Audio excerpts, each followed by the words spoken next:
नमस्कार। कभी सड़क पर ढेरों टू व्हीलर्स को देखकर सोचा है कि उन सभी राइडर्स को सेफ रखने वाले इस बिजनेस का हिस्सा बनना कैसा रहेगा?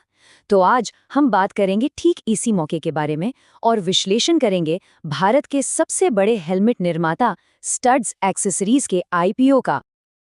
एक आईपीओ ना ठीक यही मौका देता है, एक ऐसी कंपनी में हिस्सेदार बनने का जो अपने फील्ड में पहले से ही टॉप पर है। ये किसी भी कंपनी के लिए एक बहुत बड़ा मील का पत्थर होता है। तो चलिए देखते हैं कि स्टड्स का ये खास ऑफर इन्वेस्टर्स के लिए क्या मायने रखता है। ठीक है, तो आज हम क्या क्या देखने वाले हैं? सबसे पहले कंपनी को जानेंगे, ये कौन है, क्या करते हैं। फिर उन नंबर्स पर फोकस करेंगे जो इस आईपीओ की पहचान है। इसके बाद समझेंगे कि ये शेयर बांटे कैसे जाएंगे, कंपनी की फाइनेंशियल हालत कैसी है, और आखिर में सुनेंगे कि एक्सपर्ट्स की इस पर क्या राय है। किसी भी इन्वेस्टमेंट की नींव होती है वो कंपनी, है ना? तो इससे पहले कि हम नंबर्स में खो जाएं, एक मिनट रुककर ये समझते हैं कि आखिर ये स्टड्स एक्सेसरीज है क्या। तो स्टड्स ये सिर्फ अपने देश का ही नाम नहीं है, ये एक ग्लोबल पावर हाउस है। सोचिए जरा, इनका टू ब्रांड अप्रोच कितना स्मार्ट है। आम राइडर्स के लिए भरोसेमंद स्टड्स और जो थोड़ा प्रीमियम चाहते हैं उनके लिए एसएमके ब्रांड। और स्केल देखिए, एक साल में 74 लाख हेलमेट, ये कोई छोटा मोटा आंकड़ा नहीं है। ऊपर से 70 से ज्यादा देशों में एक्सपोर्ट करते हैं।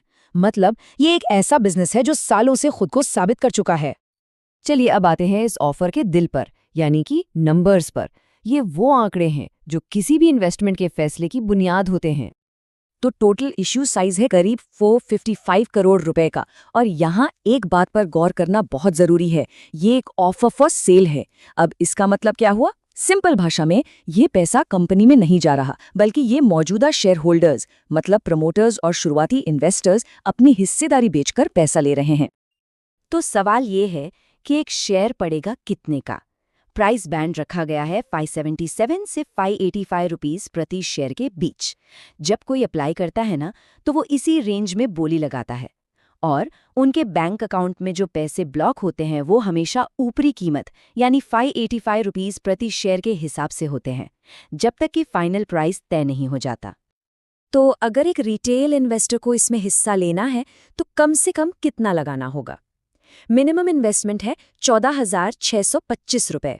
इस पैसे में 25 शेयरों का एक लॉट मिलेगा।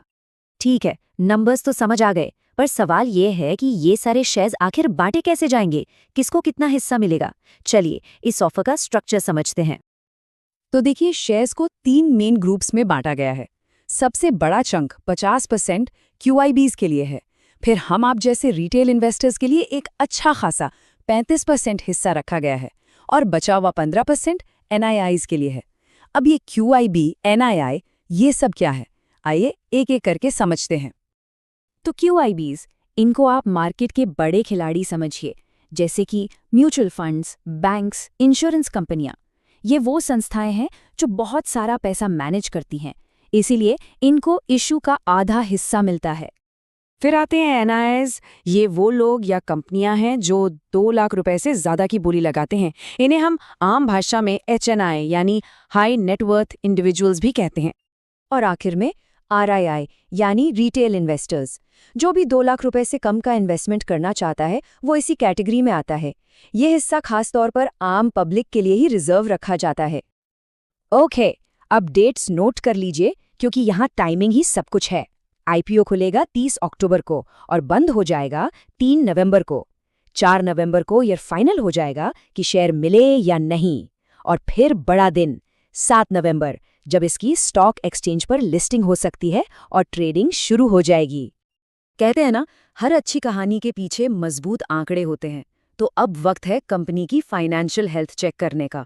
देखते हैं कि कंपनी बढ़ भी रही है या नहीं, और उससे भी ज्यादा जरूरी, क्या ये प्रॉफिट कमा रही है। तो ये फाइनेंशियल स्नैपशॉट्स देखिए, ट्रेंड एकदम साफ है ऊपर की तरफ। 2024 से 2025 के बीच टोटल इनकम 535 करोड़ से बढ़कर 595 करोड़ हो गई। मतलब सेल्स में अच्छी ग्रोथ है, पर असली कहानी तो प्रॉफिट में है।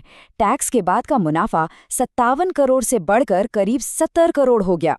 ये सिर्फ सेल्स नहीं, ये है प्रॉफिटेबल ग्रोथ। और ये बार चार्ट देखिए, यहाँ प्रॉफिट की कहानी और भी साफ दिखती है। हम साल दर साल प्रॉफिट में 22% का शानदार जंप देख रहे हैं। ये एक बहुत ही हेल्दी साइन है। ये बताता है कि कंपनी का मैनेजमेंट सिर्फ सेल्स ही नहीं बढ़ा रहा, बल्कि खर्चे कंट्रोल करके मुनाफा भी जोरदार तरीके से बढ़ा रहा है। ठीक है, तो हमने कंपनी को समझ लिया, आईपीओ के नंबर्स देख लिए और फाइनेंशियल्स भी चेक कर लिए। पर मार्केट के एक्सपर्ट्स का इस बारे में क्या सोचना है? चलिए अब उनकी राय जानते हैं। तो एक्सपर्ट्स क्या कह रहे हैं? देखिए, एनालिस्ट दिलीप दवाड़ा का मानना काफी बैलेंस्ड है। वो ये तो मानते हैं कि कंपनी मार्केट लीडर है, लेकिन साथ ही वो ये भी कहते हैं कि इशू फुली प्राइस्ड लगता है। मतलब ये कोई सस्ता सौदा नहीं है। कंपनी की जो मजबूती है वो कीमत में पहले से ही शामिल है। उनकी सलाह साफ है, ये उन इन्वेस्टर्स के लिए बेहतर हो सकता है जो लिस्टिंग पर फटाफट फायदे की जगह मीडियम से लॉन्ग टर्म के लिए पैसा लगाना चाहते हैं। और ऐसा लग रहा है कि इन्वेस्टर्स में इसको लेकर काफी क्रेज है। सोचिए, सिर्फ 2 दिनों के अंदर ही आईपीओ 5 गुना से ज्यादा ओवर सब्सक्राइब हो गया। इसका मतलब यह है कि जितने शेयर बिकने के लिए थे, उससे 5 गुना ज्यादा की डिमांड आ गई और रिटेल इन्वेस्टर्स का हिस्सा तो 6 गुना से भी ज्यादा भरा। ये साफ दिखाता है कि मार्केट में इस ऑफर को लेकर जबरदस्त दिलचस्पी है। तो आखिर में सवाल बस यही आकर रुकता है, स्टड्स के आईपीओ में पैसा लगाना एक लंबी रेस का घोड़ा साबित होगा या फिर ये सिर्फ लिस्टिंग के दिन वाली एक छोटी सी दौड़ है? देखिए, हमारे सामने एक मजबूत मार्केट लीडर है जिसके फाइनेंशियल्स भी दमदार हैं और शुरुआती डिमांड तो जबरदस्त है ही। पर आखिरकार ये फैसला तो हर इन्वेस्टर को अपने गोल और रिस्क लेने की क्षमता के हिसाब से ही करना होगा।